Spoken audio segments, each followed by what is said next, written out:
পাকিস্তানের প্রধানমন্ত্রী শেহবাজ শরীফের দল মুসলিম লীগ এনে যুব দলের প্রধান কামরান সাঈদ উসমানী ভারতকে হুমকি দিয়েছে। তিনি বলছেন, যদি ভারত বাংলাদেশের খারাপ কোনো অভিপ্রায়ে নজর দেয়, তাহলে পাকিস্তানের সেনাবাহিনী ও মিসাইল এর জবাব দেবে। পাকিস্তান ভারতের নাম সরাসরি না বলেও সাঈদ উসমানী ব্রাহ্মণ রাষ্ট্রকে উদ্দেশ্য করে বলেন, যদি কেউ বাংলাদেশের উপর অর্থনৈতিক চাপ তৈরি করে বা বাংলাদেশের স্বাধীনতার উপর আক্রমণ করে, তাহলে পাকিস্তানের সচেতন জনতা আপনাদের পাশে থাকবে।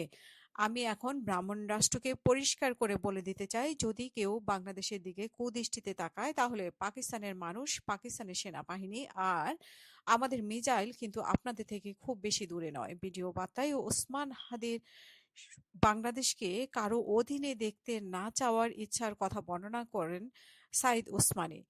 এরপর বলছেন যে, কিন্তু এখানে সবচেয়ে বড় সমস্যা হলো, যখনই কোনো তরুণ মুসলিম সামনে এগিয়ে আসে, জনপ্রিয় আওয়াজ হয়ে ওঠে, তখনই তাকে চাপিয়ে দেওয়া হয়।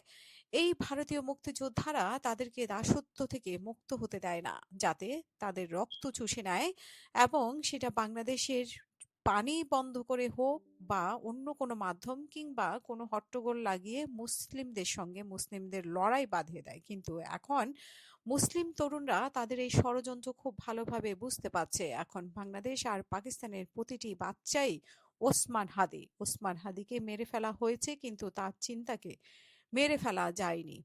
এরপর বাংলাদেশকে নিয়ে সাঈদ ওসমানী বলছেন যে, আজ বাংলাদেশের মানুষ ভারতের আজাদী থেকে পুরোপুরি প্রত্যাখ্যান করেছে, এবং আমি বাংলাদেশের আমার ভাই বোনদেরকে বলতে চাই যে, আমরা আপনাদের পাশে আছি। পাকিস্তানের মানুষ আর পাকিস্তানের সেনাবাহিনী আপনাদের সঙ্গে আছে।